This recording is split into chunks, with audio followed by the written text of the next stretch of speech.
syempre, good morning din sa ating mga kasangbahay. Tama ka, nagbabalik akong dito ngayon mula sa Kalumpang, Marikina dahil ito na ready na tayo gumawa ng longganisa. At syempre, dahil dyan makakasama natin si Nanay Marley na merong negosyo na longganisa mula sa kanyang tahanan. Magandang umaga, Nanay. Magandang umaga po. Okay, Nanay, gano'n ka na ba katagal gumagawa ng longganisa? Matagal-tagal na rin. Matagal-tagal na? Oo. Malilit pa yung mga anak ko.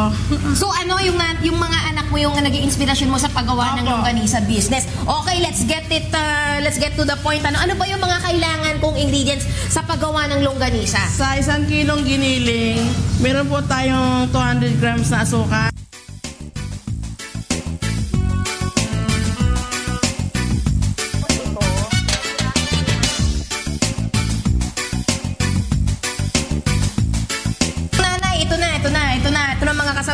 Gagawa na ako ng longganisa for the first time. Okay, ano ba yung first step natin dito? Asukal po, imimix. Asukal. Lahat yan nilalagay ko? Opo, sa 1 kilong... Okay, sige. Ayan. Yan ang ating asukal. Nilalagay ko na. And ito naman ang ating asin. Salt. Okay, and then... Paminta po. Ito paminta. Naku, maraming yan sa tabi-tabi. Pero ito, galing... Ito pang gawa to na longganisa. Opo, puro yan. At saka bawang. Okay, bawang. Ayan ang bawang natin. Oh, this is amazing.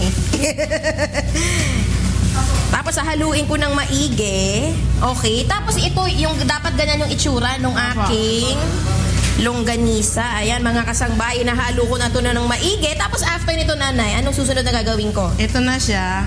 Ito na yan, natimpla na. Ayan, anong tawag dyan sa... Imbudo po, ito yung yarda, yung lagayan ng yan yung longganisa. Yung parang tali. Hindi po. yan Yarda muna yan. Okay, yarda pala ang tawag dito. Isislit natin po yan. Ayan, ilalagay sa loob. Pwede ko ba ito, Nanay? Ayan, papasok natin sa loob. Na pwede naman tayo magmano-mano ng ganyan kahit wala tayong gilingan na yung... Oo, pero ito mas madali kung meron silang gamit nito. And then... Ito na siya. Tatabihan natin yan pag na-islit na siya. Okay, so ipapasok ko itong ating longganisa mixture tapos dito ilalagay sa loob? Opo, dediretso yan. Okay, dediretso yan. Okay, hindi ko madiretso na rin. Paano ba yan? Ayan. Okay, itong mga kasangbahay, our longganisa is starting to come together. Ayan na, pinapasok na namin ni Nanay. Ayan! Ayan na! Ang galing! Na-amaze ako. Ayan na siya. Madali lang pala, Nanay. Okay. Tapos? Ayan na po. Pag wala, tatalian yan. Ito na siya pag natalian. Ito mga kasangbahay, nakikita nyo for the first time in history, nakagawa si Kikay ng isang longganisa sausage. Ayan, achievement ito. And then susunod, Nanay, ito na. Opo, ito na. Natalian na siya. Ito na yon. Anong tawag dito sa parang sinulid na pinangrarap natin? Ano po yan? Panali talaga. Sinulid po yan. Panali talaga yan? Sinulid yan? Hindi yan yung parte nung baboy, Hindi po. Okay, pero kapag niluluto yan ng ating mga kasangbahay, tinatanggal ba yung tali? Opo, tali lang. Pero ito, kinakain naman po yan. Edible naman yan. Opo. Tapos, iluluto natin, mga gaano katagal ba magluto ng longganisa? Ano lang, lagyan nyo ng tubig, papakuluan. Pag natuyo na yung tubig, diretso na siyang ganun. Yun na yun. Kailangan ko pa maglagay ng oil? Hindi na po. Ay, hindi doon na siya, maluluto na. Ito na. Ready na. Tapos ito na yung ating finished product, mga kasangbahay. Ayan ang ating longganisa. Ito, Nanay, dahil I'm sure marami sa ating mga kasangbahay na nais magtayo ng kanilang longganisa business sa kanilang tahanan. Sa tingin mo, ikaw na nagsimula ka, magkano ba yung puhunan na kailangan? Hindi naman malaki. Kaya kung may 5,000 ka, marami ka nang magagawa ng longganisa. Sa presyong 5,000, pwede na sila magsimula? Oo, pwede na po. Aba, kung gano'n, mamaya pala magsisimula na ako ng longganisa business ko. Tapos, Nanay, para naman sa ating mga kasangbahay na gustong makatikim ng Marlene's longganisa, saan ka ba nila pwedeng makontak? Yung number ko po, cell number na lang po. Cell number, okay. Ano ba yung number mo para ma-text ka nila? 092393565557 po.